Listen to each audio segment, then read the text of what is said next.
يا كل عينه وريده هل كان يفضل ما ركتا وماشي الله شيء إن لو أن دين وكلا قايس واقرت ترى البدن أفريقيا عربا راعية واقرت waxay ka kala go'aysan dilaaci ugu horeeyay ka kala go'aysan dilaacan uma mid halka dhow ka soo baxay واقرت waa mucjisooyinka ilaahiyada ah waxa la yiri dal badan oo Afrika ba raacaya Caraba halka bad baa ka soo baxaysa daqiiq baa ka soo baxay waad aragtaa كتكن وقف hoos u dheer hoos buu leeyahay daqiiqan hoos buu ka soo baxaya wa gacanta gali kalibays kuwa gacanta bar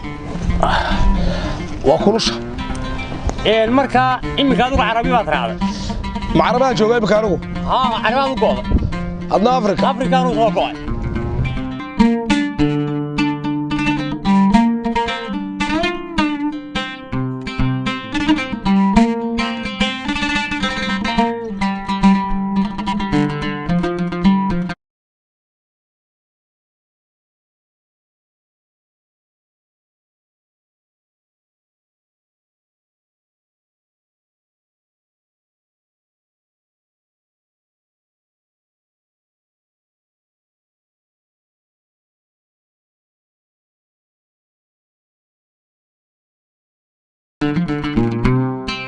goobtan ay taaganay waanu aragnaa qaabkay u samaysantahay iyo sida ay tahay rabbaaniga iyada marka bari yar warbixina naga sii halka karo iyo marka soralo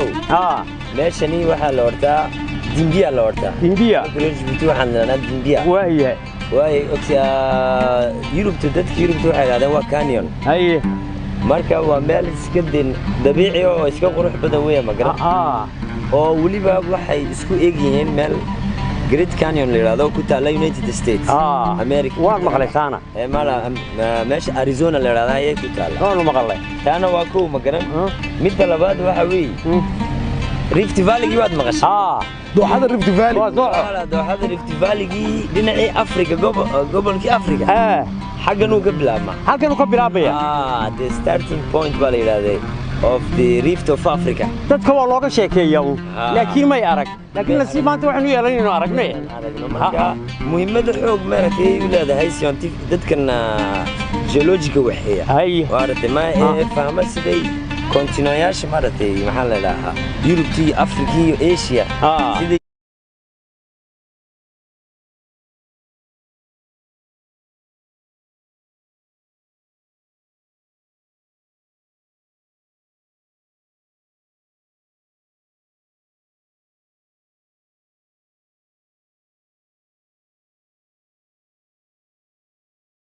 isku xirneed iyo sidii u kala baxeen marka la eego muhiimada xoogay maartay leedahay sax maartay Great Rift-ku wuxuu ka bilaabmaa si Jordania Israel Red Sea buu hoos maraa ilaa South Africa uu tagaa dhinaca bariga markuu maro Djibouti xaggan uu ka bilaabmaa 8 wadan ilaa 9 wadan buu maraa ayuu dhex maraa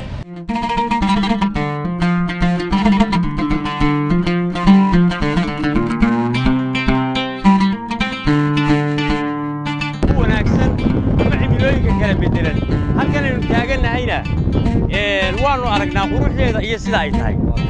waa meelaha aan jecel lahay inaan soo aragno indhaha ayaa ku soo aragno waa meelaha ka midka tahay waxa la yiraahdaa the scenic view baa la yiraahdaa